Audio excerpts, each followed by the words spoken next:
वंदे जगद्गुरु श्रीमंत श्री तुकाराम महाराजांचा असून महाराज या अभंगाच्या द्वारा दोन गवळणीचा श्रीकृष्णाविषयी झालेला संवाद या अभंगामध्ये वर्णन केलाय। अभंगाचं चिंतन पाहण्याच्या पूर्वी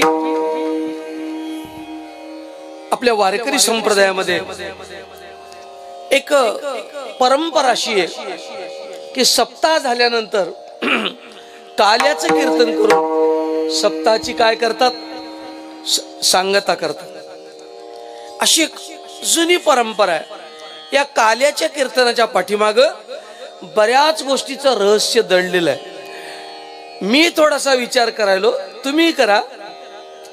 जगात कुठलाही उत्सव करा, कुठलाही कार्यक्रम करा, पण त्याचा जो समारोप असतो त्याच्या पद्धती वेगळ्या आहेत। कोणता कार्यक्रम करा तुम्ही, तुम्हाला मी व्यवहारापासून सांगतो। लग्न केलं आपण, लग्नाचा समारोप काल्यानं करता येते काय? कशानं करता येते?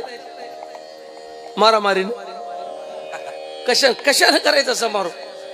लग्नाचा समारोप करताना साडे करावं लागतो, बरोबर आहे ना? हो, नाही चुकाले का काय? माझे होऊन बरेच दिवस झाले। बरे काय लायसन न वरच्यावर रिन्यू करायला एकदा झालं संपलं। साडे झाले की लग्नाची सांगता। किती मोठा लग्न समारंभ असला तरी तुम्हाला काय करता येणार? काला करता येणार। सोडा, लग्न व्यवहार आहे, व्यवहारात मध्ये काला करता येत नसल, मग आपण असा विचार करू परमार्थात तरी कुठं कुठं करता येते। व्यवहाराचं द्या सोडून, परमार्थात काला करता येते काय? एखाद्या माणसानं योग साधना केली आणि योग साधना करून तो समाधीला उपलब्ध झाला। यम, नियम, प्राणायाम, प्रत्याहार, ध्यान, धारणा, आसन आणि समाधी, अष्टांग योग म्हणतात त्याला। समाधी लागली त्याला। समाधी लागल्यानंतर त्यानं विचार केला की या योगाची सांगता कशानं करायची, कशानं सांगता करायची? तर योग्याला सुद्धा काला करता येणार। माझं खोटं वाटलं तर तुम्ही रामदेव बाबाला जाऊन विचारा, त्यांना विचारा की बा तुमच्या योगाचा समारोप कशानं आहे? ते रामदेव बाबा म्हणतात की योगाचा समारोप नसतो, रोज उठून पळावं लागते। आम्हाला समारोप नाही। योग्याला सुद्धा काला करता येत नाही। चला, एखाद्यानं यज्ञ केला, मोठा यज्ञ केला, यज्ञाची सांगता सुद्धा काल्यानं करता येणार महाराज। मग यज्ञाची सांगता कशानं करावं लागते? यज्ञाचा समारोप स्नानानं करावं लागतो, बरोबर आहे ना? यज्ञ केल्यावर शेवटी काय राहते? स्नान। त्याला कोणतं स्नान म्हणतात? आवभृत स्नान म्हणतात। अंती आवभृत स्नान करू। शेवटी आवभृत स्नान झालं, यज्ञाची सांगता झाली। तुम्हाला यज्ञ केला तरी काल्याचं कीर्तन करता येणार, योग केला तरी काल्याचं कीर्तन करता येणार। एखादा माणूस म्हणला मी तप केलंय, अमुक अमुक प्रकारचं तप केलंय, तप केलं तरी तुम्हाला काल्याचं कीर्तन करता येणार, काला करताच येत नाही महाराज। एक काल्याचा कार्यक्रम अवघड आहे। बरं, जगामध्ये तुम्ही अनेक संप्रदाय आहेत, अनेक धर्म आहेत, वेगवेगळ्या संप्रदायाचे लोक आपल्याला पाहायला मिळतात। आपण सगळ्या संप्रदायामध्ये वावरतो आहे ना? माझी तर अपेक्षा आहे, मी यंदा प्रयत्न केलाय तो, ऐका काही तुम्हाला नवीन गोष्टी सांगतो। यंदा तो प्रयत्न केलाय महाराज, सफल झालाय, माझा आनंद आहे। दत्त संप्रदाय असो, वीरशैव संप्रदाय असो, वारकरी संप्रदाय असो, मी या सगळ्या संप्रदायाच्या लोकांना सांगालो की प्रत्येक संप्रदायानं दुसऱ्या संप्रदायाचा माणूस आपल्या सप्त्यात बोलविला पाहिजे। किती दिवस भांडणं करता सांगा की? भांडणं किती दिवस करा? आणि तुम्ही आपसात भांडणं केल्यामुळं आपल्या सनातन धर्माचं नुकसान व्हायला, फार मोठं नुकसान। म्हणून सगळ्या संप्रदायाच्या लोकांना मी विनंती केली की हे बंद करा आता, आणि सक्सेस झालं महाराज, सक्सेस झालं। मी वारकरी, काल परवा आमच्या गावात वीरशैवाचा सप्ताह झाला, तुम्ही पॅम्पलेट बघा, त्या सप्त्यात माझं कीर्तन होत। मी स्वागत केलं, मी म्हणलो त्यांना आज मनमत स्वामीच्या घरी तुकोबाराय पाहुणे आलेत म्हणलं। तुम्हाला काय स्वागत करायचं ते हे संपलं पाहिजे सर। माझा मुद्दा काय, अनेक संप्रदाय महानुभव संप्रदाय, सगळे संप्रदाय आम्हाला वंदनीय आहेत, प्रत्येकांना आम्ही आदर देतो. पण एक बारीक विचार असा आहे की कोणताही जरी संप्रदाय असला तरी त्याच्यात काला करता येणार. आपला मुद्दा हेच आहे. अडचणी आहे करता. तुम्ही कोण आहे संप्रदायाचा, काय करता येणार, काला करण्याची व्यवस्थाच नाही. व्यवस्था महानुभव पंथात जा तुम्ही, काला नाही. वीरशैवात जा, काय वीरशैव संप्रदायामध्ये प्रसादाचं कीर्तन करतात. दत्त संप्रदायामध्ये जा, कुठल्याही परंपरेमध्ये जा, काला नाही. आणि हा जो काला पाहायला मिळतो वारकरी संप्रदायात मिळतो. याचा अर्थ वारकरी संप्रदाय सगळ्यापेक्षा श्रेष्ठ आहे असं चुकीचा लावू नका. प्रत्येक जण आपापल्या ठिकाणी श्रेष्ठ आहे महाराज.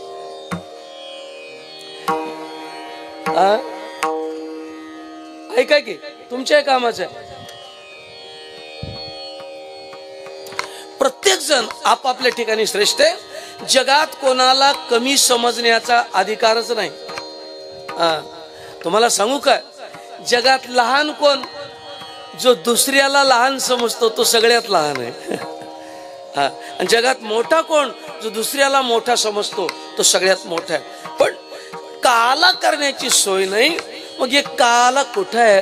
बर चला हे संप्रदाय सोडा, थोडं संप्रदायाला बाजूला ठेवू. लोकांतर बघा. वैकुंठात चला तुम्ही, जाऊत का वैकुंठात, नको.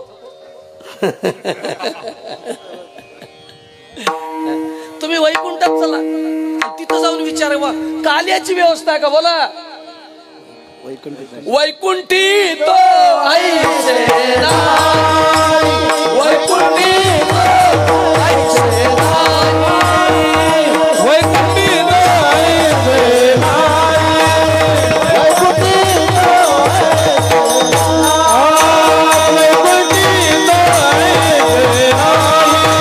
वैकुंठी तो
वैकुंठात सुद्धा काल्याची व्यवस्था नाही. वैकुंठी तो नाही असं नाही, ऐकायलात का, वैकुंठात नाही असं नाही, पण असं नाही.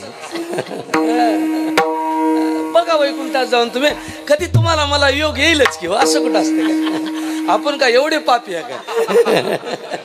आज ना उद्या आपल्याला येईल वैकुंठात जायचा योग. चौकशी करा बा इथं काल्याची काही व्यवस्था आहे का. तो वैकुंठात तुम्हाला सगळीकडे ऐकायला मिळत बा काल्याची व्यवस्था इथं नाही. सोडा वैकुंठ, स्वर्गात जाऊन बघा.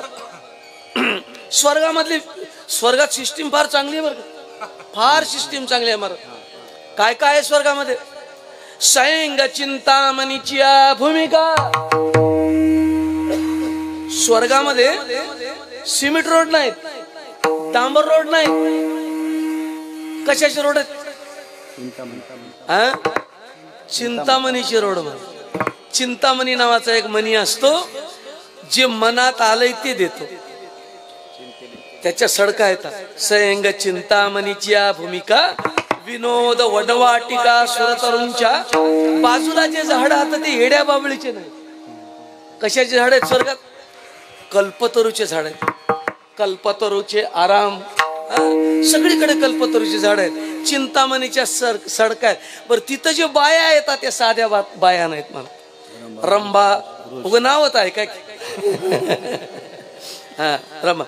काही काही पोस्टरची सुद्धा मजा राहते बरं का. मागच्या निवडणुकीत एक पोस्टर बघितलं मी. एक सिनेमा आला होता, हिंदी सिनेमा, आणि एका भिंताडावर पोस्टर लावले. निवडणूक चालू होती.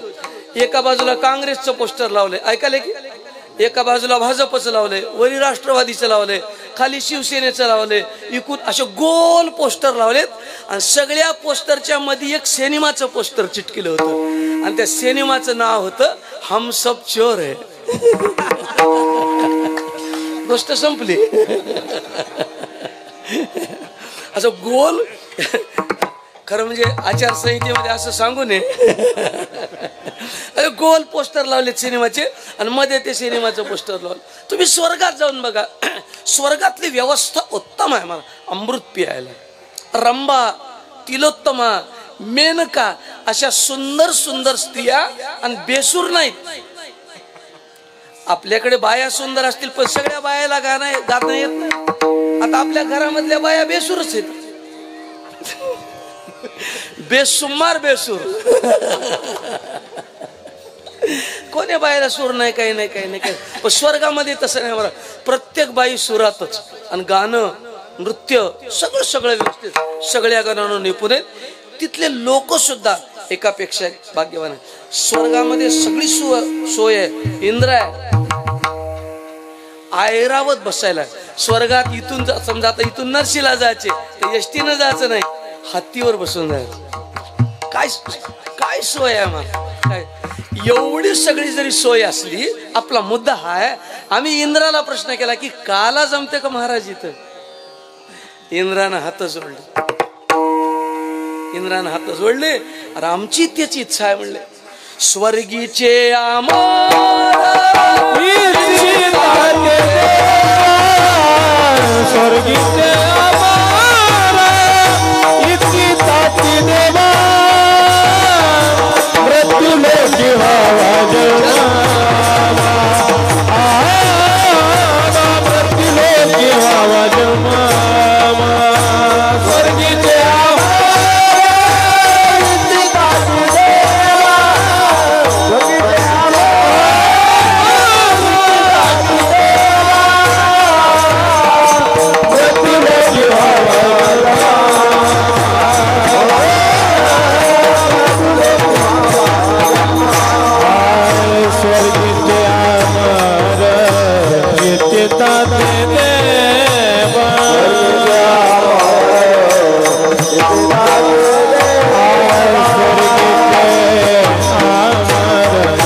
सगळं मिळेल इथं, काल्याची व्यवस्था नाही. आणि आमची सुद्धा इच्छा आहे की हे स्वर्गातलं आमचं पुण्य कधी संपते, कधी खाली जाऊन आहोत काला करावं असं इंद्रानं सांगितलं. वैकुंठात काला नाही, स्वर्गात काला नाही, तुम्ही कैलासात चला. महादेवाला विचारा बा कसं काय चाललंय तुमचं. महादेव म्हणले मजेत आहे, मजेत आहे, काही अडचण नाही. पार्वती माता आहे, मी बसू नाही इथं. काय करता तुम्ही? काय करायला? एकच काम आहे मला. काय? श्रीराम जय राम जय जय राम, श्रीराम जय राम जय जय राम, श्रीराम जय राम जय जय राम, राम जय राम, हे श्रीराम जय राम जय जय राम, श्रीराम जय राम जय जय राम, श्रीराम जय राम जय जय राम, राम जय राम जय जय राम.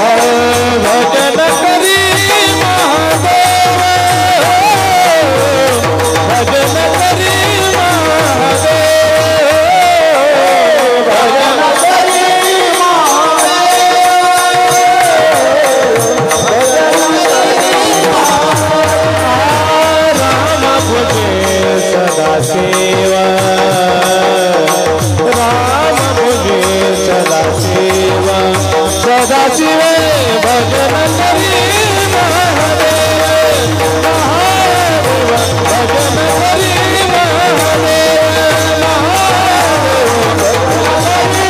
महादेव महादेव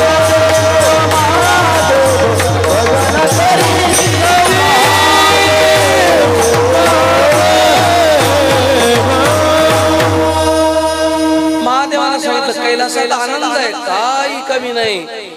कैलाशीचा शिव भोळा चक्रवर्ती पार्वतीचा पती योगीराज, काही कमी नाही. महादेवाला विचारलं काही कमी नाही तर कधी मधी काला काही करता काय? महादेवानं सांगितलं काल्याची सोय कैलासात. काला कुठं कुठं नाही, जरा यादी बघा. आपल्याला मिळालंय,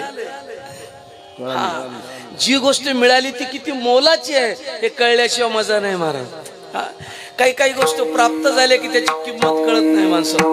महादेवानं सांगितलं कैलासात काय काल्याची सोय नाही. इंद्रानं सांगितलं स्वर्गात काल्याची सोय नाही. विष्णूनं सांगितलं वैकुंठात काल्याची सोय नाही. मग काल्याची सोय कुठे आहे? मृत्यू लोकात येऊन विचारलं इथं कुठं कुठं काल आहे विचारलं. आता फिर चौकशी सुरू झाली ना, सीबीआय चौकशी सुरू केली, इथं तरी कुठं काल आहे. मग काही लोक म्हणजे बा चला इथं इथं काला असेल, कुठं आहे काला इथं, चला इराणला चला. बस बेटा काय पाहिजे, कोण आहे तिकडे जा बेटा. कोणत्याही देशात जाऊन बघा, पाकिस्तानला चला, आहे का काला? पाकिस्तानात काला आहे का? 200 रुपये किलो टमाटे आहेत. ज्याची पायली भरली त्यानं तिकडे जावं. हे खरं सांगालो मी. आपण टीव्हीवर पाहिलं पेट्रोल महाग, काय महाग, आणि कुठल्याच प्रकारची शाश्वती नाही महाराज. सगळं अराजक अराजक अराजक. एक लक्षात ठेवा, हिंदू संस्कृतीची टिंगल टवाळी केल्याचं हे फळ आहे. चांगलं धर्मानं वागलं असतात, माणसावनी वागलं असतात, तर तुमच्या जगण्याला सुद्धा रंग चढला असतात. दुसऱ्याचा द्वेष किती करावा, काही लिमिट आहे की नाही? सारखा दुसऱ्याचा, तुमची उन्नती अशानं होते काय? सांगा की. हुशार पोराची टिंगल केल्यानं ढपोर हुशार होते का? असं होत नाही मला. तुम्ही तुमची स्वतःची तुम्हाला हात जोडून सांगतो मी, माझं असं कधीच म्हणणं नाही की केवळ टाळ घ्यान भजन करा. आपल्या प्रपंचाचा सुद्धा विकास झाला पाहिजे. लेकरं चांगले शिकवा. कोण तुम्हाला बंद केली? पोरं एज्युकेटेड करा, चांगले लेकर शिकवा, शेती चांगली. सगळ्यांनाच उठावून टाळ घ्यावा असं आहे माझं तर म्हणणं नाही. बरेच लोक म्हणतात महाराज तुमच्या संग यावं म्हणालो, तू या पाया पडतो, येऊ नको. माझं जिथं कीर्तन होईल तिथं ये, तिथं ऐक, जेवण निघून जा. आमच्या संग कशाला येतो? नाही महाराज तुमच्या बरंच यावं म्हणालो, घरी काही जमणं आले, नको नको नको. काय करतो सांगतो, तू प्रपंच कर. प्रपंच करावा नेटका, संसार चांगला करा. सगळेच महाराज झाल्यावर कसं होईल हो सांग? आता एवढ्या माणसात मी एकटाच महाराज होऊन बरं आहे की नाही? आता तुम्ही प्रत्येक माणूस महाराज झाल्यावर आमचं काय करा? डिपॉझिटच जप्त होते. सगळ्यांनाच असं करावं असं नाही. आपला आपला प्रपंच नीट करा, आपलं व्यवस्थित करा आणि व्यवस्थित करून परमार्थ करा. लक्षात ठेवा, आम्ही रात्रभर केलेलं कीर्तन एका बाजूला आहे आणि शेतकऱ्यानं एकदा रामकृष्ण हरी म्हणलेलं एका बाजूला. काम गाळणाऱ्यानं एकदा जरी रामकृष्ण हरी म्हणलं, परमात्मा त्याची नोंद घेतो. किती रामकृष्ण हरी म्हणले, घामच येईना आलाय. देव म्हणतो बेटा तुझी नोंद घेत नाही मला. देवाला कळतंय कोणाचे श्रम किती आहेत काय. त्याच्यामुळं काल्याची व्यवस्था कैलासात नाही, काल्याची व्यवस्था स्वर्गात नाही, काल्याची व्यवस्था वैकुंठात नाही. मग ते सोडून द्या. इथं जमिनीवर तरी काल्याची व्यवस्था कुठं आहे का? काल्याची व्यवस्था कोण? जपानमध्ये काला नाही, रशियामध्ये. तुम्ही जाऊन या बघा, असला तर मला सांगा, मी बदलून घेतो. काला कुठंच नाही. चला मग सगळीकडे फिरून काला नाही काला नाही काय एक आलं. मी विचारलं मग आहे तरी कुठं सांगा ना. सगळं निगेटिव्हच काय, काही पॉझिटिव्ह आहे सांगायचं. कुठं आहे ते सांगा म्हणजे डोकं दुखी मिटून जाते. कुठं आहे काला? तुकाराम महाराज म्हणले काला सगळीकडे करता येत नाही. काल्या करता ज्या गोष्टी लागतात त्या गोष्टीची एकता झाली पाहिजे, मग काला करता येतो. काला करण्याची जागा कुठे आहे? तुका म्हणे वाळवंट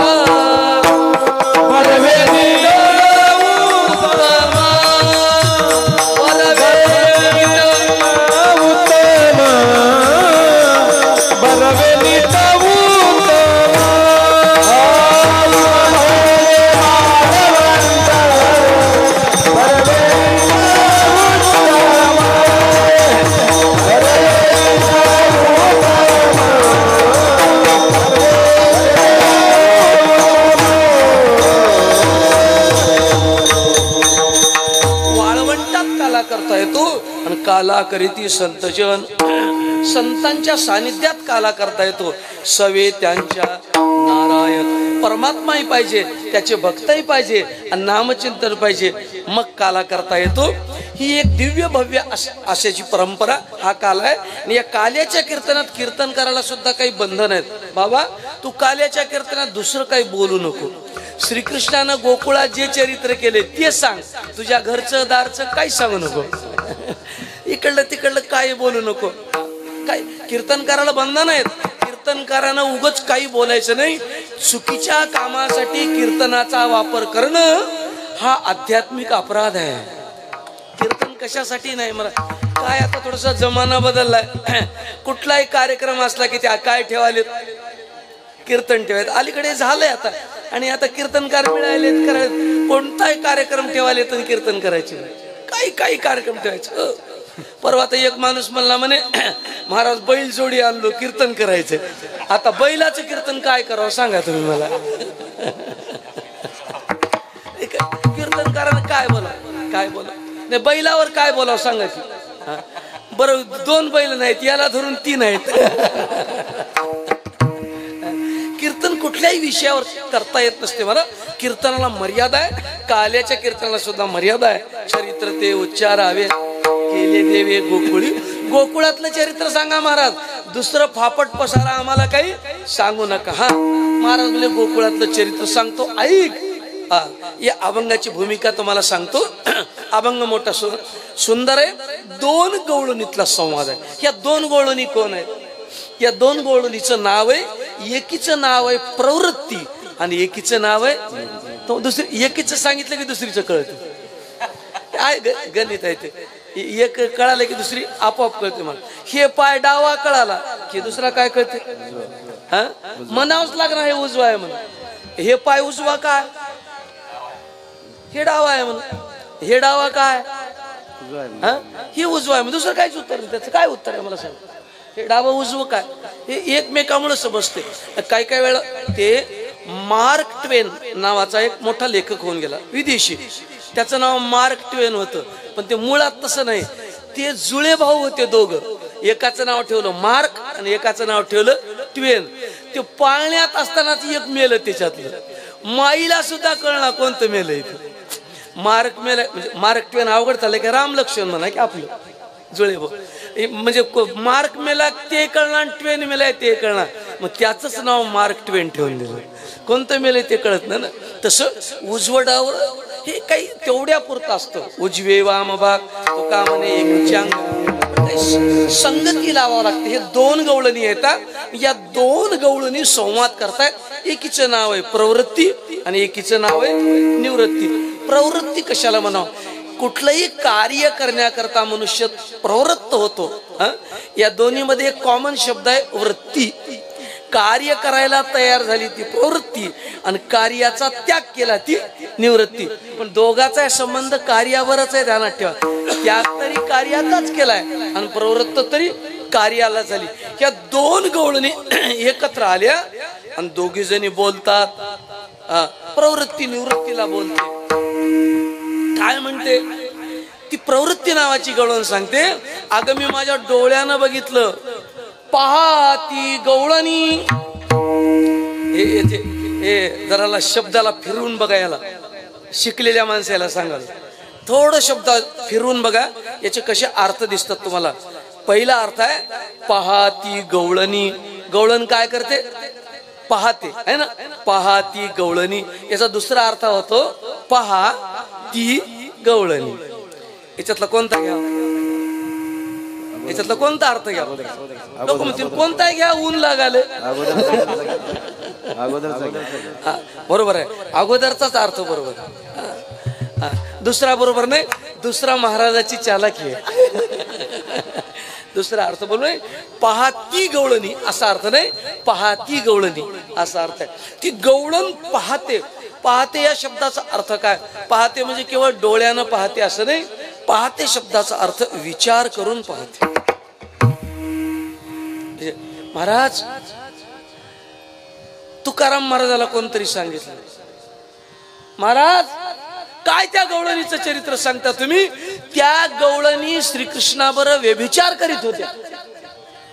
तुम्ही काय चरित्र सांगता? जोपर्यंत कृष्णाचा स्पर्श होणार नाही तोपर्यंत जीव अंतर्मुख होतच नाही महाराज. आपण संसारातले माणसं बाहेरच जग दिसते आपल्याला, आतलं काही दिसतच नाही. ती अंतर्मुख झालेली गवळण पाहते. मी जाऊन डोळ्यानं बघितलं, तवती पालती दुधानी. मग प्रश्न आहे, ती निवृत्ती गवळण ती गपचूप कशी ऐकून घेईल? तिनं सांगितलं, तू म्हणालीस की त्यानं दुधानं पालत केलं, पण दुधानं पालत करता हात लागतात, चालत जाण्याकरता पाय लागतात, दुधानं बघण्याकरता डोळे लागतात, इंद्रिय लागतात.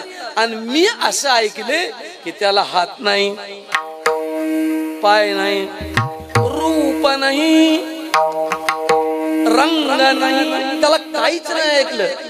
कबीर महाराजचं भजन आहे ते, मैं गुलाम मैं गुलाम मैं गुलाम तेरा, मैं गुलाम मैं गुलाम मैं गुलाम तेरा, मैं गुलाम मैं गुलाम मैं गुलाम तेरा, मैं गुलाम मैं गुलाम मैं गुलाम तेरा.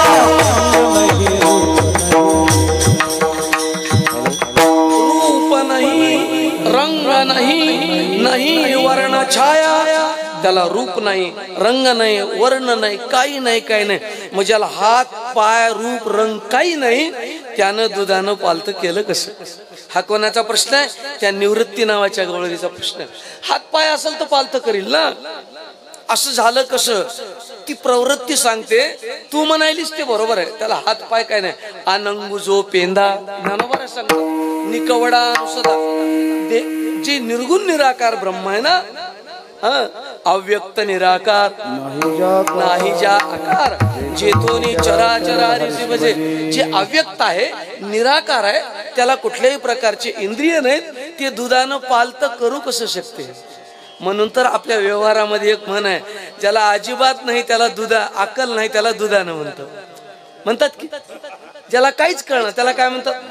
दुधानं. नुसतं दुधानं नाही, तुम्ही लाजाल्या. ज्याला बुद्ध्यांकच नाही, एकदम बुद्ध्यांक ज्याचा कमी झालाय, त्याला आपल्याकडे म्हणतो हे कोणतं दुधानं? हे दुधाचं दुधानं नव्हतं, येड दुधानं.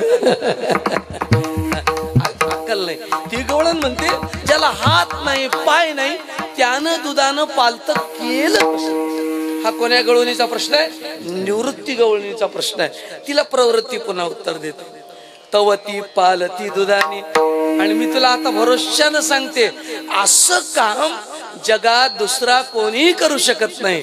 महाराज अभंगाच्या दुसऱ्या चरणात मनाती नंदाची अपोरे, मनाती नंदाची अपोरे,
आजी चोरी केली करे, ती प्रवृत्ती सांगते. मी खात्रीनं सांगते तुला, जगात अशी चोरी दुसऱ्याला करता येणार.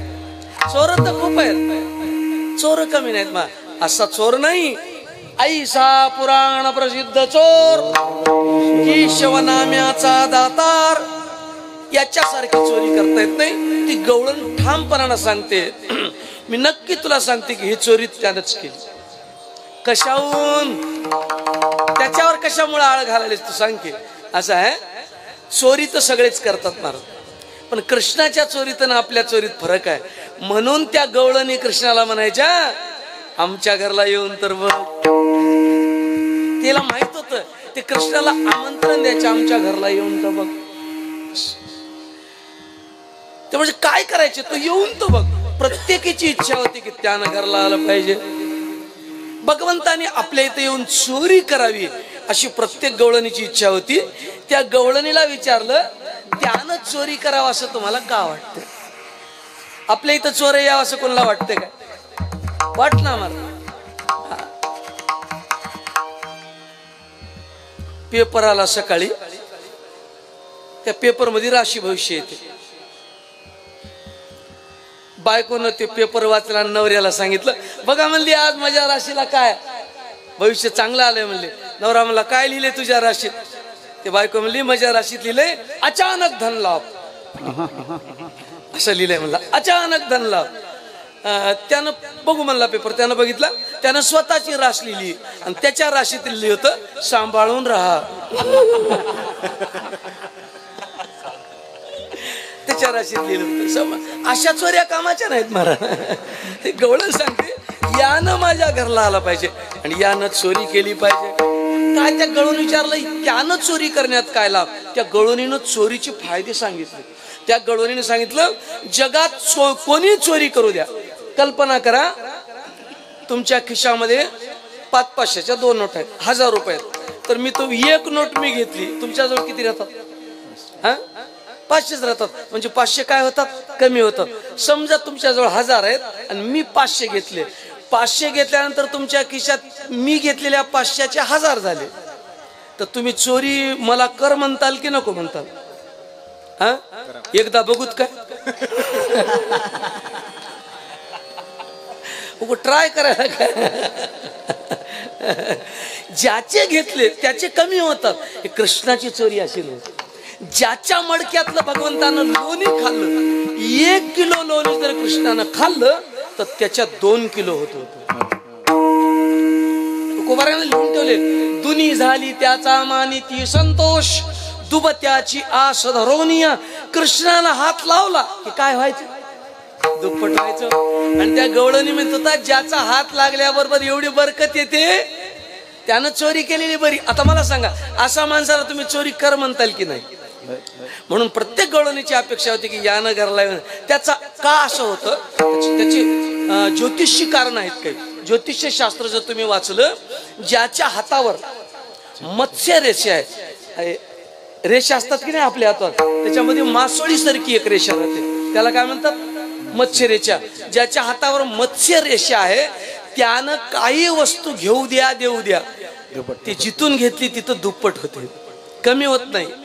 त्याच्या समजा शेरभर ज्वारी जर त्यानं दान कोणाला दिली तर ज्या कणगीतून शेरभर ज्वारी दिली त्या कणगीत किती होते?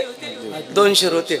हे ज्याच्या हातावर मत्स्य रेषा असते त्याच्याकरता ज्योतिष्य शास्त्रानं लक्षण सांगितले, आपल्या कोणाच्याही हातावर हे रेषा नाहीत. तुम्ही बघा उघडून, तुम्ही तुमची हात बघा की नाहीत आपल्या रेषा. आपल्या रेषा अशा विचित्र आहेत, टाइमची गाडी निघून जाते. तुकाराम महाराजले काय करू देवा, जेथे जावे ते कपाळ करीचे, जेथे जावे ते कपाळ करीचे, जेथे जावे ते कपाळ करीचे, जेथे जावे ते कपाळ करीचे. संत संगे लाभतो विशेष, संत संगे लाभतो विशेष, संत संगे लाभतो विशेष.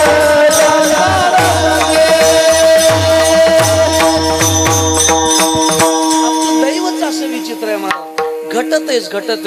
दोघाच्या हातावर ह्या रेषा होत्या बरं. एक श्रीकृष्णाच्या हातावर मत्स्य रेषा होती, दुसरी कोणाच्या होती?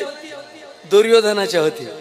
तुम्ही महाभारत वाचा, दुर्योधनाच्या हातावर सुद्धा ती मत्स्य रेषा होती, नंतर मिटून गेली. म्हणून राजसूय यज्ञ केला ना, त्यावेळेस दक्षिणा द्यायला कोणाला बसलं होतं? दुर्योधनाला. जीव वाढायला द्रौपदी होती, प्रत्येकाला माणसं होते. पात्र काढायला कोण होतं त्या यज्ञामध्ये? पात्र काढायला भगवान श्रीकृष्ण होते. कोणीतरी विचारलं किंवा कृष्णाला पात्र काढायला कशाला लावलं, तर एकानं त्याचं उत्तर दिलं, हे ऋषी मुनीचे पात्र काढण्याकरता एवढाच माणूस पात्र आहे म्हणे.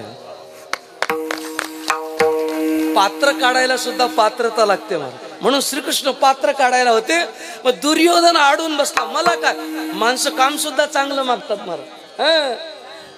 तुम्ही बघा ना कार्यक्रमामध्ये काही माणसं जेवायला वाढणार, काही करणार, काही जेवायला भात राहते, वरण राहते, बुंदी राहते. मग एखादं घेऊन वाढ की वाढणार, दमान होऊ द्या. लाजू नका, तुला नसल आम्हाला आहे की. काहीच कवडीचं काम करायचं नाही. ते दुर्योधन मोठा हे होता. ते म्हणलं यानं पात्र काढायलाय कृष्ण, आपण पात्र काढावं काय, लोकांचे उष्टे काढावं काय जेवलेले. या उष्ट्याला कळालंच नाही कोणाचं उष्ट काढावं. आपण पण मग आडून बसला. कृष्णानं सांगितलं तुम्हाला एक चांगलं काम देतो. म्हणले काही नाही. ब्राह्मण जेवले, माणसं जेवून उठले की काय द्यायची त्याला? दक्षिण. आणि महाराज तुम्हाला काय सांगा, दुर्योधनानं विचार केला, यज्ञ कोणाचा? धर्मराजाचा. पैसे कोणाचे? धर्मराजाचे. त्याला कोणाला बशिले? हे पहा, कसल्याही माणसाला किती दक्षिणा देऊ लागले, कोणाला काही सहज जरी माणूस आला, त्याला काही मंत्र येवो नाही, डोळ्याला पाणी लावा म्हणलं तरी 5-5 हजार दक्षिणा किती देऊ लागलो. मग ते काही लोक म्हणले कृष्णाला, याला कशाला बसविलं? म्हणजे तुम्ही ग बसा. ते पण ते गंमत असं आहे, त्याच्याजवळ जे गुण होता, कोणाजवळ? दुर्योधनाजवळ, ते त्याला माहित नव्हता. कारण त्यानं जितकं देईल ते त्याच्या काय व्हायचं? दुप्पटच व्हायचं. तुम्हाला खरं सांग का, मी 40 वर्ष झालं कीर्तन करीत हिंडालो, अजून मला दुर्योधन भेटला नाही. काय एकाच्या हातभाग्यवान राहतात मला. त्यानं दिलं की दुप्पट व्हायचं. दुर्योधनानं दिल्यावर एक दुप्पट होतं आणि कृष्णानं दिल्यावर एक दुप्पट होतं. आणि म्हणून ती गवळण मिळाली. म्हणती हे यानच केले, नंदाची या पोरे आजी चोरी केली करे. त्या निवृत्तीनं पुन्हा प्रश्न केला, हे संवाद चालू आहे. अगं म्हणली त्यानंच चोरी केली, हे कशाहून लावतीस, याला काही पुरावा आहे काय? ती गवळण सांगती, अशी चोरी दुसऱ्याला करता येत नाही. त्या विना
अशी चोरी जगात दुसऱ्याला करता येत नाही. त्या विनये नाशी नोहे दुसऱ्या ऐशी. त्या निवृत्ती नावाच्या गवळणीनं शेवटची शंका विचारली आणि आपण संपलं. तिने शेवटची शंका काय विचारली? त्यानं चोरी केली म्हणतीस, त्यानं दुधानं पालथं घातलं म्हणतीस, त्याच्याशिवाय असं कोणाला जमत नाही म्हणतीस. मग माझी शंका अशी आहे, ज्याला हात पाय नाही त्यानं असं केलं कसं? एवढं सांग. बस संपलं. तर ते गवळण मोठी गमतीनं बोलायली. ती म्हणली तुम्हाला माहित नाही, तुका हे बायकांचा संवाद आहे. बाया रागात आलं की एक शब्द वापरतात, मेला. बायाचा रागात आला की शब्द आहे मेला. आता बाया सुद्धा पुरुषावनी शिव्या द्यायला. हो, आता पहिलं देत नव्हते. हा, आता सगळं बाया पुरुषासारखंच करायला महाराज. होय हो. हा, पहिलं पुरुष बिड्या आवडीत होते, आता बाया. आम्ही का महागराव? बाया बिड्या आवडायला. आम्ही पाहतो मोठ्या मोठ्या क्लब मध्ये सुशिक्षित बाया मद्यपान करायला. त्याने ठरवून टाकून दिले की सगळं पुरुषासारखं करायचं. दर्शनाची अशी रांग होती बारी. एक गर्दा करू लागला. बाजूचा माणूस एक म्हणला, ते पॅन्ट शर्ट घातलेलं होतं ना, बाजूचा माणूस म्हणला हे पोरा गर्दा करू नको. मग ते त्याच्या बाजूचं एक जण म्हणला, अहो ते पोरग नाही हो, माझी पोरगी आहे म्हणले. अहो म्हणले त्यानं पॅन्ट घातल्यानं मला ओळखू आलं नाही. म्हणजे तुम्हाला काय माहित ते पोरगी आहे ते? म्हणजे माझीच पोरगी आहे. मग तुम्ही त्या मुलीचे वडील आहात काय? नाही, आई आहे म्हणले. आपली गोष्ट संपली. कपडे घालून असं काही होत नाही म्हणा. बायकांची एक शिवी असते, मेल्या मेल्या. आणि माफी मागतो तुमची. एक गवळणीनं तुकाराम महाराजाला शिवी दिली. सबे तू क्या मेला, सबे तू क्या मेला,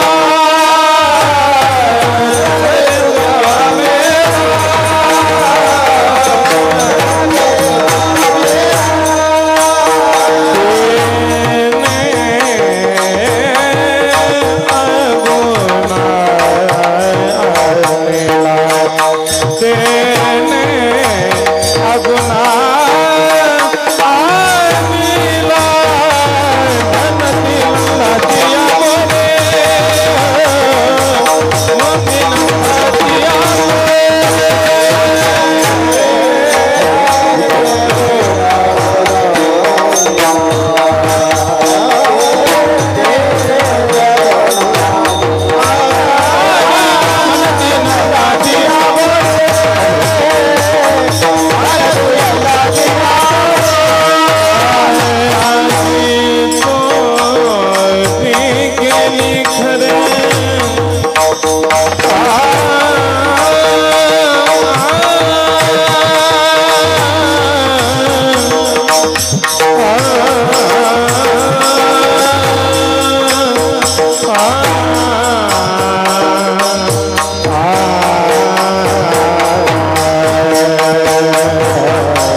वेळेला कोणती चाल म्हणावं हे ज्याला कळतंय त्याच्या सहजच रंग भरतो. बरोबर त्याने बरोबर व्यवस्थित म्हणले. हा, अशी सेन्सिटिव्ह टाळकरी पाहिजेत नाही. खरंच आहे. आम्ही आमचं भाग्य समजतो. मला याचा विशेष आनंद आहे, कारण मी रेडीमेड कीर्तनकार नाही, भजन करून कीर्तनकार झालो. जे माणसं भजन न करता कीर्तन करतात त्यांना याच्यातलं तेवढं काही कळना. क्लीनर होऊन ड्रायव्हर व्हावं लागते, म्हणजे गाडी जरा नीट चलती. नाही तर इंजन खालीन चाकवरी. एकदम समर्पक चाल म्हणली त्याने. मुद्दा असा चाललाय की निवृत्ती गवळणीनं शेवटचा प्रश्न केला की सांग, याला हात पाय नव्हते, याला आकाराला आणलं कोण? की गवळण तुकोबारायाला लाडीकपणाने एक शिवी देते. सवे तुकया मेला, या मेल्या तुक्यानं त्याला आकाराला आणलं, नाही तर त्याला हात पाय वगैरे काही नव्हते. आणि तेने आगुना आणला आणि मग आला नावा रूपा आणि तुका म्हणे झाला सोपा. गवळण सांगते की नक्की तुला सांगते यानच केले. म्हणती नंदाची या पोरे आजी चोरी केली घरे विठोबा.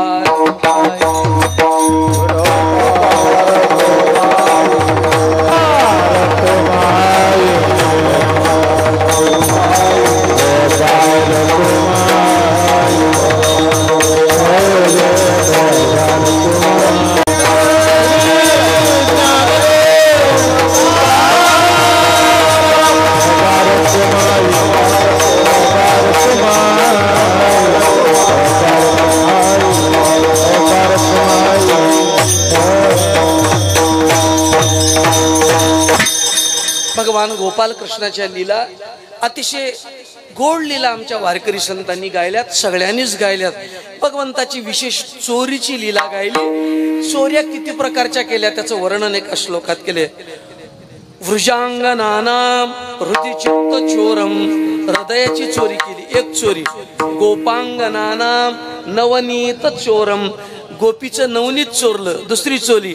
अनेक जन्मार्जित पाप चोरम, त्यांचं पाप चोरून घेतलं तिसरी चोरी. आणि चोराग्रगण्यम पुरुषम नमामि, अशा चोराला आम्ही काय करतो? नमस्कार करतो. असा चोरी करणारा हा अद्भुत परमात्मा या नंदाच्या अंगणामध्ये रांगू लागला, खेळू लागला, बागडू लागला आणि थोडा थोडा मोठा झाला आणि जरा धिंगाणा सुरुवात केला. महाराज कसला धिंगाणा होता याचा? यशोदे बाळ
ही गवळणीची बाजू सांगली. वा किती आम्ही सोसाव धिंगाणा, दमच नाही.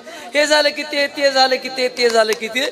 आता मला सांगा, असं यशोदेला म्हणल्यावर यशोदेनं कबूल करावं की नाही आपलं पोरग खोड कराय? यशोदेनं कबूल केलं नाही. तिनं सांगितलं माझं पोरग असं नाहीच, माझं पोरग असं नाही. मी तर म्हणाले यावेळेस की आमच्या पोराला तिकीट मिळावं. माझं पोरग असं नाहीच. बाळ सगुण गुणाचं तान ग बाळ दिसते गोजीरवाण. सगुण गुणाचे तान ग बाळ दिसते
यशोदा म्हणते माझ्या पोरा इतकं बरं जगात कोणाचं नाही.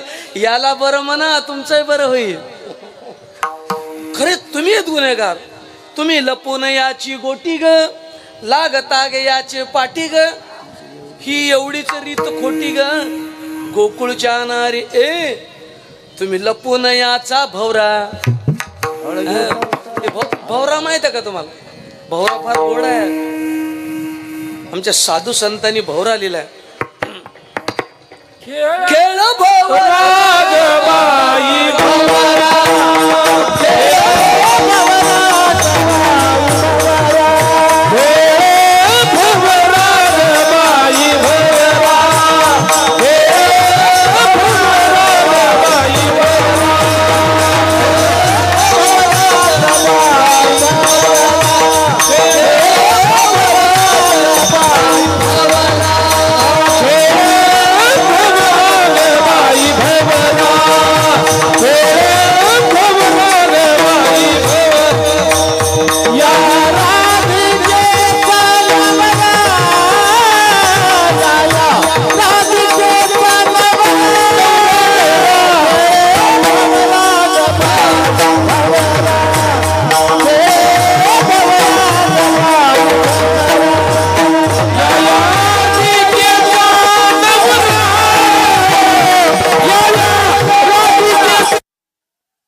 की आपण बिना लाईटचं काहीच करू शकत नाही.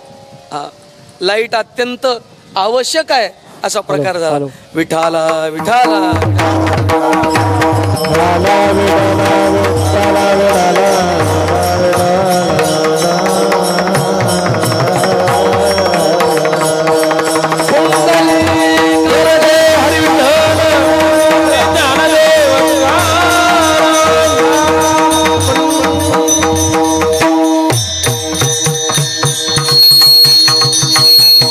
यशोदेनं सांगितलं असे काही बिनकामी आळ घ्यायचे नाही माझ्या लेकरावर. हे पाहे रंगे हात पकडा आणि घरला आणा मग मी तुमचं खरं मानते. म्हणजे गवळणीला चॅलेंज केलं यशोदेनं. असं उगा महागाऱ्या कोणाच्या टवाळ्या करायच्या ना. हात पकडा त्याला फक्त आणि घेऊन या आणि मग सांगा मला की माझ्या लेकरानं खोडी केली. माझं लेकरू तसं नाही. हे पहा माझ्या लेकरा इतकं चांगलं इतकं कोणतं नाही. परत त्या गवळणीनं ते सांगितलं की लाडका कानाबाई तुझा तुला गोड वाटी. अगं तुझं पोरग आहे तुझं तुला चांगलंच वाटते. याच्या खोड्या किती सांगू मैपत्र सिंधू वाटते. तुला तुला खूप चांगलं वाटते म्हणजे तुझ्या लेकराचं कौतुक वाटते. पण ते लेकरू तुम्हाला खरं सांगू काय, एक गोष्ट तुम्ही पक्के ध्यान ठेवा, कोणताही माणूस लिहून ठेवा डायरीत, कोणताही माणूस त्याची आई समजते तेवढा चांगला नसतो आणि बायको समजते तेवढा मूर्ख नसतो. हे बघा तुम्ही चांगलं टॅली करून बघा घरी जाऊन. कोण्याही बाईला आपलं लेकरू कसं वाटते, आपल्या लेकरा इतकं चांगलं लेकरू कोणच नाही. कोण्याही बाईला विचारा तुझा नवरा कसा आहे, तुम्ही किती हुशार माणूस राहू द्या, बाया बाकी सगळं ऐकून घेतील, नवऱ्याचं ते राहू द्या म्हणतात. त्या बाईला विचारा तुम्ही काय तुमचे मालक काय करतात, महाराज ते सोडून दुसरं बोला. दुसरं काय बोला, दुसरं कशाचं बोला, ते नावच काढू नका, काही नाव कशा करता असं होते काही कळा महाराज. त्याचं एकच कारण आहे, अति परिचयात अवज्ञा, बाकी काही नाही. कोणती गोष्ट अति वाजवीपेक्षा जास्त जवळ आली की माणसाची काय राहीना, किंमत राहीना. म्हणून काही गोष्टी किंमत कळायची असेल तर त्याला थोडं दूर ठेवावं लागते, हे ध्यानात ठेवा. गांजर गोड करायचे असतील तर काय करावं, पटकन सांगा.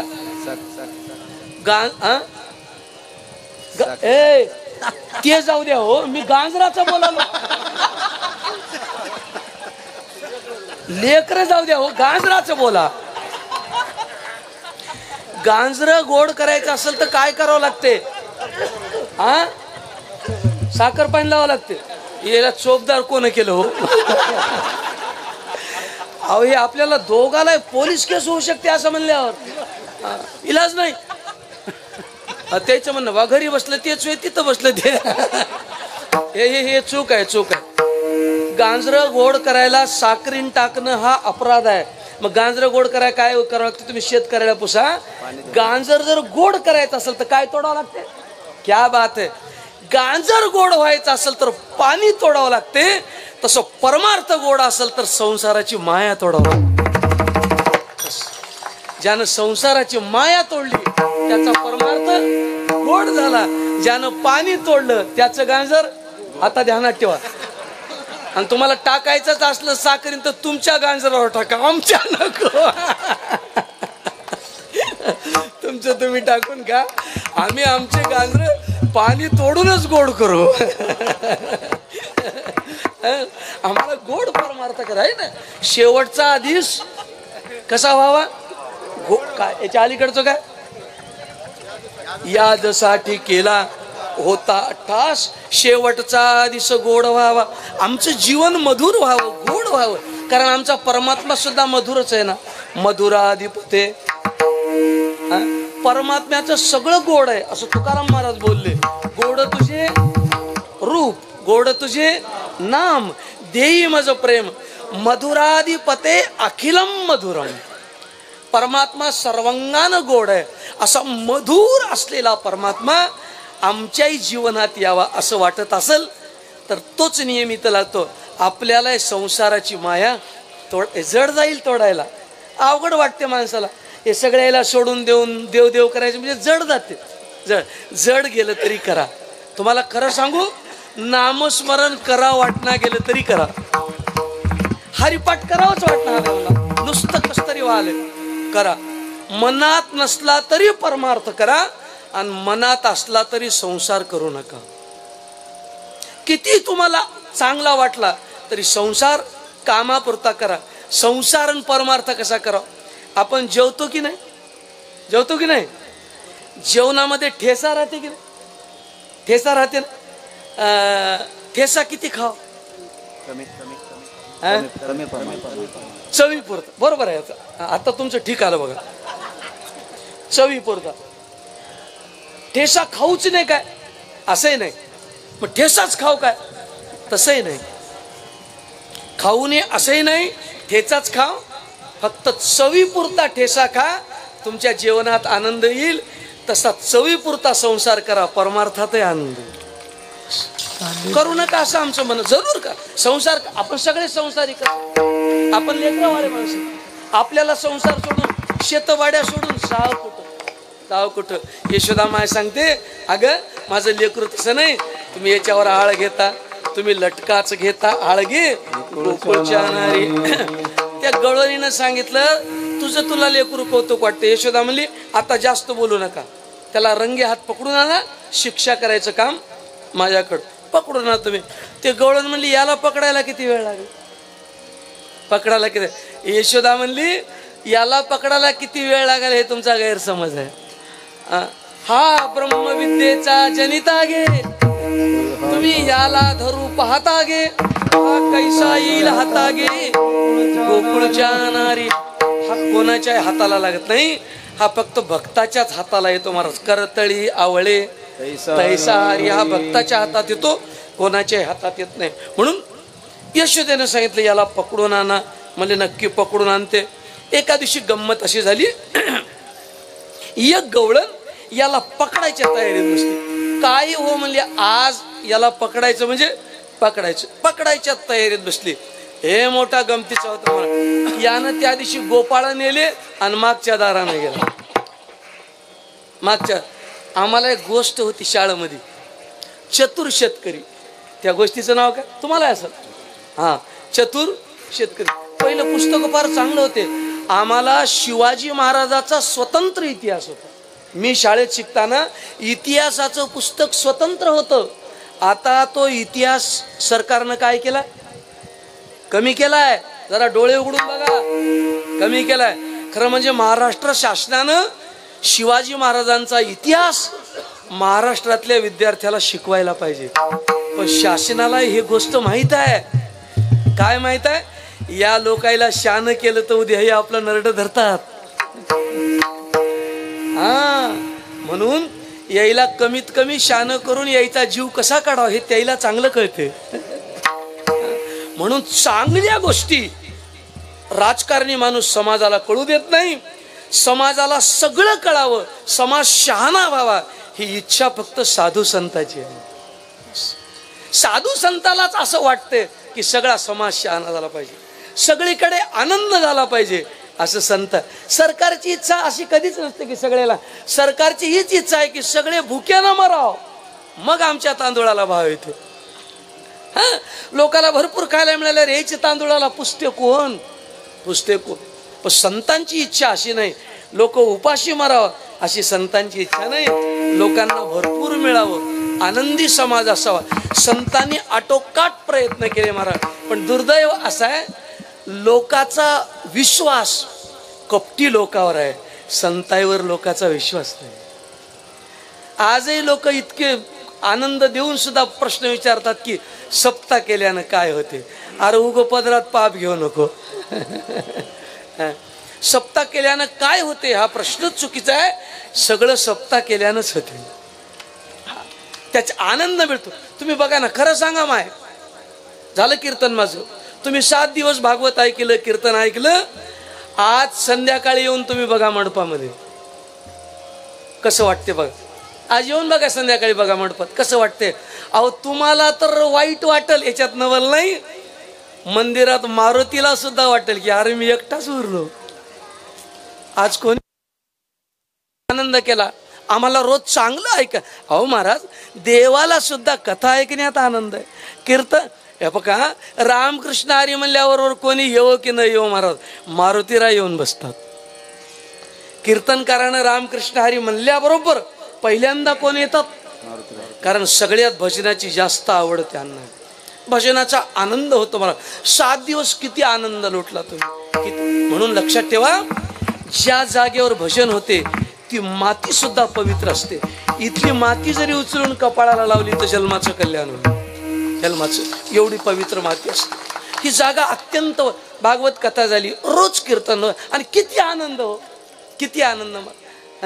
आता तुम्ही बघा आपलं काय नातं आहे खरं सांगा, आपलं व्यवहाराचं काही नातं नाही, पण आपण एकमेकात कसे मिसळून गेलो.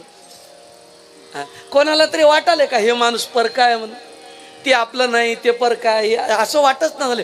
सगळे माणसं एक. तुम्हाला खरं सांगतो, आम्ही बघितलंय मार्तळकर मामासोबत सप्ताह करताना, आता ते थोडंसं बंद झालंय. काला झाला बापू की आम्ही सगळे वारकरी लोक गावाच्या बाहेर यायचे आणि गावातलं 200 लोक आम्हाला वाट लावायला राहायचं आणि लोक गळ्या पुढू पुढू रडायचे. महाराज काय आनंद दिला हो 7 दिवस. आता आता तुमचं ऐकायला मिळणार नाही. आजपासून आम्ही हरिपाठाला राहणार नाही. आज आमच्या गावात हरिपाठ नाही. इतकं माणसं परमार्थात रंगले होते महाराज. आणि माझी मारुतीरायला प्रार्थना आहे, ते रंग पुन्हा एकदा चढला पाहिजे. त्या रंगाची गरज आहे समाजाला. समाज नामात रंगला पाहिजे, समाज भजनामध्ये रंगला पाहिजे, खऱ्या गोष्टी समाजापर्यंत जाऊन पोहोचल्या पाहिजे. ती यशोदा म्हणते, पकडून आण, रंगे हात पकडून आण. मग तुझं मी खरं म्हणते, तू आपल्या लेकराचं कोत. आणि त्या दिवशी गवळणीनं ठरून टाकलं, आज याला पकडायचं आणि यशोदे पुढे नेऊन हजर करायचं. महाराज यानं मागच्या दारानं गेला. याला सगळे दारं माहित होते. मागल्या दारानं गेला, काय दूध दही खायचं ते धिंगाणा केला. आणि केल्यानंतर जायची तयारी झाली. जाताना सांगितलं की पोरं हो, एकदा गर्दा करा. अरे म्हणले चोऱ्या करताना गर्दा करता? जेलमध्ये नेऊन घातल्यावर सुद्धा मी केलंच नाही म्हणतात. होय, काही काही माणसं इतके बेशरम म्हणतात, गुन्हा सिद्ध झाला, जेलत घातलं तरी त्याचे कार्यकर्ते म्हणतात आमचे नेते निर्मळ आहेत, त्यामुळे नालीत घालून तुडवाव की काय त्याला. आता कुठं काही काही माणसं इतके बेशरम म्हणतात. दोघाची मारामारी लागली रस्त्यावर. एक रोडेल होतं, मग तो बोलाय चांगलं होतं. मारामारी लागली, एक चांगलं होतं. मारामारी लागल्यावर ते रोडेल त्याला म्हणाले, रस्त्याला लय सोंग करायलास का, माझ्या गलीला तर ये, तुला दाखवतो म्हणा. ते म्हणला गलीला चाल. त्याच्या गलीला नेलं. गलीला नेल्यावर ते बघ म्हणलं आलो तुझ्या गलीला. ते म्हणला गलीला आले आणि काय होते, अंगाला तर हात लावून बघ. त्यानं पड गाला 2-3 हाणले. मारल्यावर सुद्धा पुन्हा म्हणते खरं खरं मारालास की थट्टा करालास म्हणलं. ते म्हणला थट्टा नाही, खरं खरं मारालो. तेच म्हणालो, मला थट्टा सोसना म्हणला. काय सोसते तुला?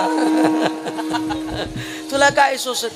असं चालत नाही. त्या गवळणीनं जागृत बसली आणि सांगितलं पोरं चोरी केली, गपचूप जायचं नाही, गर्दा करा. टाले मग पोट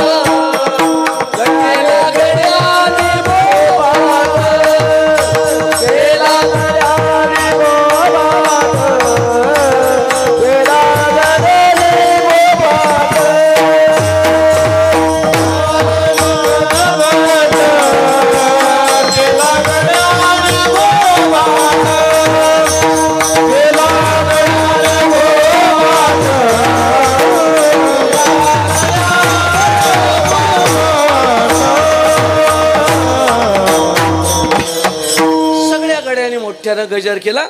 गजर केल्यावरती बाई जागा झाली. तिला झोप लागली. ती म्हणजे माय पोरं आले काय की म्हणून ती म्हातारी डोळे चोळीत चोळीत उठली. काय बघावं म्हणलं तर काय महाराज, पोरायला सांगितलं पोरं तुम्ही पळा, कॅप्टन मी आहे. साप काय काय दुःख व्हायचे ते मला एकट्याला होऊ द्या. सगळे पोरं हाकालून दिले. पोरं निघून सप सप सप घराच्या बाहेर पळून गेले. कृष्णाला सांगितलं तू चल की रे, हे तू कशाला अडकून पडतोस, तू आमच्यावर चल. नाही म्हणला जरा म्हातारीची इच्छा आहे, मला पकडा म्हणायची. पकडा. ते म्हणला आपण तू सापडलास तर की. ते म्हणला मी सापडना गोष्ट खरी आहे, पण तिचं मन भरू दे की म्हणला. एकदा तिच्या हातात हात देतो, तिला म्हणा बरं वाटेल की बा याला मी पकडलं, तिला आनंद वाटेल. जाऊ देणार म्हणजे या म्हातारीच्या काय हातात हात द्यायचे, चल निघून पळून जाऊ. म्हणजे नाही नाही, एकदा तिचं समाधान करू दे, आजी आहे शेवटी. आणि भगवान जाता जाता असं अडकळले आणि म्हातारी आली धावत आणि हाताला धरलं. जरा कल्पना करा, श्रीकृष्णाचा हात त्या म्हातारीनं धरलाय. चोर म्हणून धरलाय, चोर म्हणून धरलाय, पण हाताचा स्पर्श झाल्यावर त्या म्हातारीला एवढा आनंद झाला. ती म्हातारी मनातल्या मनात विचार करू लागली की काय याच्या हातात जादू आहे. त्या म्हातारीला असं वाटलं की याचा हात आता सुटूच नये, जीवन इथं संपून जावं. काय याच्या हातात जादू आहे, किती मधुर लागतो याचा हात, याला स्पर्श केल्याबरोबर आनंद वाटतो. भगवंताला पकडलं, पण ते रागही होता ना मनामध्ये. काय होता, चल म्हणले तुझी माय मोठ्या गप्पा करते, गोष्टी सांगते. काय गोष्टी सांगते, रंगे हात पकडून आणा. चल म्हणले तुला पकडलं, आता तुला यशोदेच्या समोरून हजर करते. आणि ती गंमत अशी मर, ती म्हातारी भगवंताला घेऊन निघाली. आणि रस्त्यानं निघाली. आता रस्त्यानं निघाल्यानंतर लहान लहान लेकर, आता लेकरायला गंमतच पाहिजे. म्हातारी निघाली वडील, ते गंमत अशी झाली, देवानं रस्त्यानं चालता चालता थोडी माया केली. माया काय केली माहिती आहे का तुम्हाला? हिचे डोळे आणि लोकांचे डोळे थोडे फिरून टाकले. सगळ्या लोकांना या बाईचा मुलगा दिसू लागला आणि हिलाच फक्त कृष्ण दिसू लागला. हिला वाटू लागलं मी कृष्णाला वडीत नाही आले. आणि गावच्या सगळ्या बाया पुसू लागल्या की लोकाला कुठं नाही आल्या. रागात आले, माती पडली का म्हणजे डोळ्यात, हे कृष्ण नाही का? म्हणजे आजी जरा नीट बघा, नाही तर दवाखान्यात जा, नीट बघा, हे तुमचं पोरग आहे, तुमचं पोरग आहे. तिने सांगितलं माझं पोरग नाही, हा श्रीकृष्ण आहे. आता माई समोर येऊन हजर करते. बस एकच याच्यातला मुद्दा लक्षात घ्या, सगळ्याला मुलगा दिसतोय आणि हिला कृष्ण दिसतोय. असं का? असं का? असं का व्हावं? तर त्याचं उत्तर असं आहे, जे तुमच्या हृदयात आहे ते बाहेर दिसते. तिच्या मनात तो बसला होता, त्याच्यामुळे बाहेर सुद्धा आत हरी बाहेर हरी, बाहेर हरी, हरीने घरी कोंडिले. आत तो बसल्यामुळे तिला बाहेर सुद्धा तोच दिसू लागला. आणि चल तुझ्या माईकडे ओळख देते म्हणून भगवंताला वडीत वडीत वडीत निघाली. पोर हा असू लागले, म्हातारी येडी झाली, म्हातारी वेडी झाली. वेडी, आमच्याकडे एक भारुड आहे, वेडीचं भारूड. येडी कशाला म्हणतात? तरीच शोभे वेडी, नग्न होय धडफाडी. वेडी कशाला म्हणतात? तुम्हाला सांगू काय, वेळ लागणं वाईट नाही, पण तुम्हाला कशाचं वेळ लागले त्याच्यावर वेळाची किंमत नाही. संसाराचं वेळ लागलं तर जीवन उद्ध्वस्त होऊन जाईल, कृष्णाचं वेळ लागलं तर जीवन धन्य होऊन जाईल. वेळ वाईट नाही, पण कशाचं वेळ लागावं हे कळायला पाहिजे मला. म्हणून तो गालिब नेहमी म्हणायचा शायर, इनी बिगड़ी दिमागों में खुशियों के लच्छे है, हमें पागल ही रहने दो, हम पागल ही अच्छे. वेळ लागूच नाही, लागलं तर कृष्णाचं लागावं. ज्याला कृष्णाचं वेळ लागलं त्याचं जीवन धन्य झाले. मला पागल झाले लोक, पागल झाले. आणि ते निघाले, सगळे लोक हसालेत, आजी पोराला घेऊन कुठं निघाल्या, म्हातारपणाला हे शोभते काय, असं वागावं काय? ती मुली डोळ्यात माती पडले का? कृष्ण आहे, आता याला माई पशी नेऊन उभं करते, बडून मोकळं करते, म्हणजे पाठीच्या साली काढते आणि धरून वडीत वडीत निघाली. नंदबाबा असे चावडीवर बसले होते, यशोदा माय घरात होती. आणि हिनं विचार केला की पुरुषाच्या समोर कशाला जाव. पहिलं बाया पुरुषाच्या समोर जात नव्हते, आता पुरुष बायाच्या समोर काय, त्याला इलाजच नाही मला. काळ बदलल्यावर तर पहिलं बायका पुरुषाला भयंकर भीत होत्या, आता पुरुष नाही. तुम्ही लाज आहे काय झाला? त्याच्यात काही लाजत नाही. हे बघा, खरंच सांगा, एसटी ड्रायव्हर चलिते की कंडक्टर? पटकून सांगायचं. ड्रायव्हर. कुठं गाडी उभं करायची कोणाच्या मनात आहे? मग कोण चलिते गाडी? असं करू नका गड्या तुम्ही. एकदा कंडक्टर म्हणायचं, एकदा ड्रायव्हर म्हणायचं. ड्रायव्हरच्या हातात स्टेअरिंग जरी असली तरी गाडी कुठं थांबवायची हे कोणाच्या मनात आहे? आता ज्याचं त्यानं बघा आपला कंडक्टर कसा आहे. म्हणजे ज्याचं त्याला कळते बा आपला कंडक्टर कधी घंटी वाजते. बेल दिल्याबरोबर गाडी उभंच करावी लागते. ताकदच नाही त्याची, ताकदच नाही, काही चालतच नाही. काळ बदलून गेला, सगळं वातावरण बदललं. कशाला आपण पुरुषाकडे जावं म्हणून यशोदेकडे निघाली आणि ओरडतच निघाली. तू म्हणलीस ना रंगी हात पकडून आणलं, पकडून आणलं तुझ्या पोराला पकडून, आता सांग जगाला ओरडून की आमचं पोरग चोर आहे, सांग. अशी म्हणून पोराला नेलं आणि आदळलं यशोदेसमोर. आदळलं, पाक म्हणली पकडून आणलं. काय ये गवळण म्हणलीस? म्हणली सगुण गुणाचं तान ग, हे सगुण आहे आणि गुणाचं आहे. बघ म्हणली रंगे हात पकडून आणला. आता तरी कराय की नाही? यशोदेनं सांगितलं, आजी थोडं बसा, थोडं बसा, पाणी पिया. पाणी पिलं आणि श्रीकृष्णानं तिथं मात्र गंमत केली. महाराज काय गंमत केली? तिथं मात्र तिच्या डोळ्याची माया बदलून टाकली आणि तिथं तिच्या पोराचं स्वरूप धरलं. मग पक्का तिचा मुलगा झाला. तिने खाली वाकून बघते तर काय स्वतःच पोरग. आणि मग त्या पोराला म्हणाली, राम्या कवा आलास? ते म्हणला, तिथून वळून आणालीस म्हणला नरशी फाट्यापासून. अंगाचे कातडे निघून गेले. मी आलो म्हणलं, तर आई तू सोडीस ना. अरे म्हणाव की नाही मी ओरडालो म्हणला, मी तुझ्या डोळ्यात धुंदी आहे, तुला कळालंच नाही. ते म्हणले, कृष्णाच्या नादामध्ये तू विसरून गेलास. त्या पोरानं एकच गोष्ट सांगितली, आई माझं एकच सूत्र ध्यानात ठेव, जोपर्यंत मी तुझ्या ध्यानात आहे तोपर्यंत कृष्ण येणार नाही, आणि ज्या दिवशी कृष्ण येईल त्या दिवशी मी उरणार नाही. आता तू निर्णय घे, माझ्यावर प्रेम करायचे की कृष्णावर. यशोदेनं हे बोलणं ऐकलं, सांगितलं, असं येड्यावानी तत्वज्ञान करू नको, प्रेम त्याच्यावरच कर, पण कृष्ण समजून बस, इकडं तिकडं करू नको. यशोदेला ही लीला फार मोठी गमतीची वाटली. यशोदेच्या थोडं लक्षात आलं की आपले महाशय जरा नीट नाहीत वागायला, नको त्या भानगडी आणालेत, नसलेल्या किटकिट करायलेत, यांना जरा गावातून काढून दिलेलं बरं. कृष्णाला सांगितलं, कृष्णा तू आचारसंहिता संपल्यानंतर गावात यायचं, तोपर्यंत गावात नको, हे किरकिरत नको. म्हणले भगवान म्हणाले, मला काय करायचं, उद्या जाईना मी राहणार, सवे घेऊन गोधना. गायी घेतल्या, गोपाळ घेतल्या, गायी चालिल्या वनाप्रती, गायी चालिल्या वनाप्रती,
निघाल्या.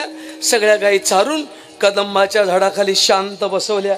गोपाळ जवळ आले, म्हणले, कान्हा पुरे रे, 12:30 वाजले, काय पाहिजे? आता काही नाही, झाली आता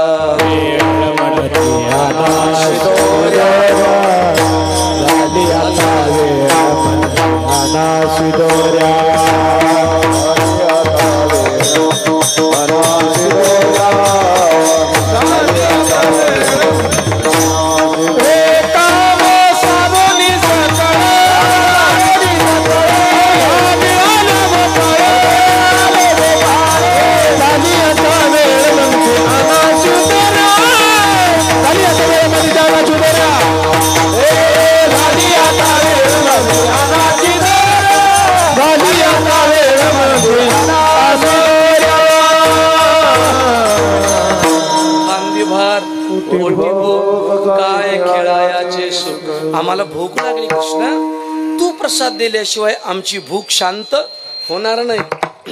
भगवान म्हणाले, काय हरकत नाही, तुम्हाला देण्याकरताच मी आलो. सगळ्या गोपाळांना असं गोल उभं केलं, मंडलाकार उभं करून परमात्मा मध्यभागी उभं राहून सगळ्यांना तो दिव्य काल्याचा प्रसाद देताना भगवंताचं रूप कसं दिसत होतं. देहुडा चरणी वाजवितो वेणू, गोपिका रमणू स्वामी माझा. दिडक्या पायावर भगवान उभे, बासरी अशी खोवलेली आहे, शेला कमरेला बांधलेला आहे, डोक्यावर मोराचा पीस आहे, आणि हातामध्ये तो दिव्य असा काल्याचा प्रसाद आहे. सगळे गोपाळ त्याच्याकडे पाहतात, आम्हाला दे, आम्हाला दे. आणि तो भगवान किती सुंदर दिसत होता याचं वर्णन शुकाचार्य महाराज श्रीमद भागवतामध्ये करतात. बिभ्रद्वेनुम जठरपटयोः शृंगवेत्रे च कक्षे वामे पाणी मस्त्रं कवलं तत्फलान्यंगुलेषु तिष्ठन्मध्ये सुपरिसुरदो हासयन् नरमभिस्वैः स्वर्गे लोके मिशिति बुभुजे यज्ञ बुग्बाल केली. पुंडलीक वरदे हरि विठ्ठल श्री ज्ञानदेव गोपाल कृष्ण भगवान की अवधूत चिंतन श्री गुरुदेव पार्वती पदे शिव हर हर हर ज्ञानेश्वर माऊली ज्ञानराज माऊली तुकाराम ज्ञानेश्वर माऊली माऊली ज्ञानेश्वर माऊली ज्ञानराज माऊली तुकाराम ज्ञानेश्वर माऊली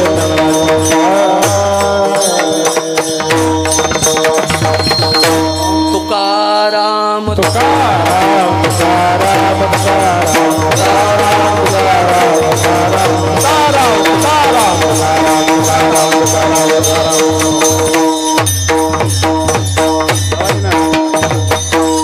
गावकरी मंडळी म्हणा गावातील भजनी मंडळ गावकऱ्याची चाल येत राहते. हा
अश्विना सांगू द्या.